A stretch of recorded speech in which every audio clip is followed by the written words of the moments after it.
Hello guys, ഇന്ന് നമ്മൾ ഒരു വ്യത്യസ്തമായിട്ടുള്ള വീഡിയോയുമായിട്ടാണ് വന്നിട്ടുള്ളത്. എന്റെ സുഹൃത്തായ അമ്മാവൻ എന്ന ഖാലിദ് പോകുന്ന വള്ളത്തിലെ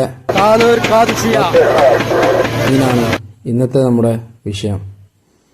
അതിനായിട്ട് ആ വള്ളത്തിലുണ്ടായിരുന്ന എല്ലാ സുഹൃത്തുക്കളും സഹകരിച്ചുകൊണ്ട് തന്നെ നല്ല രീതിയിലുള്ള മത്തിയാണ് ഇന്നത്തെ ചാകരക്കോളായിട്ട് കിട്ടിയത്.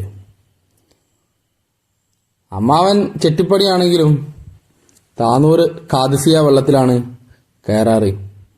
എന്തായാലും ചാകരക്കോൾ കണ്ട് എല്ലാവർക്കും സന്തോഷം. കാരണം നമ്മുടെ തീരദേശ മേഖലയായിട്ടുള്ള താനൂർ, പരപ്പനങ്ങാടി, തിരൂര്, പൊന്നാനി, ചെട്ടിപ്പടി എന്നീ ഹാർബറുകളിൽ മത്സ്യബന്ധനവുമായിട്ട് ബന്ധപ്പെട്ടാണ് ഓരോരോ ജീവിതങ്ങൾ മുന്നോട്ട് പോകുന്നത്. അതുകൊണ്ട് തന്നെ കുറെ കാലങ്ങളായിട്ട് മീനൊന്നും കിട്ടാതെ വളരെ വിഷമത്തിലാണ് ഈ മത്സ്യത്തൊഴിലാളികളും മറ്റും. കടലിൻ്റെ മക്കളാണെങ്കിലും ഇവർക്ക് മീൻ കിട്ടിയതിൽ ഞാനും വേറെ സന്തോഷിക്കുന്നു. അതുകൊണ്ട് തന്നെയാണ് ഖാലിദ് പറഞ്ഞിട്ട് ഈ വീഡിയോ ചെയ്യാമെന്ന് വെച്ചതും. കാദിസിയ വെള്ളത്തിലെ എല്ലാ പണിക്കാരും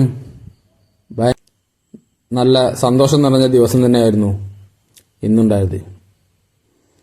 എന്തായാലും ഇപ്പോഴത്തെ മത്തിക്കൊക്കെ നല്ല ടേസ്റ്റും ഉണ്ട്. അതുകൊണ്ടാണ് ഖാലിദ് വന്നതും. അതും കുറച്ച് പൊരിച്ച് ഞങ്ങളിന്ന് ഉച്ചക്കത്തെ ഊണിനായിട്ട് കരുതി. ഇനിയും ഫോളോ ചെയ്യാത്തവർ ഫോളോ ചെയ്ത് കൂടെ കൂടി കേട്ടോ. ഇനിയും നല്ല നല്ല വീഡിയോകൾ കാണാൻ പറ്റും. Okay, by.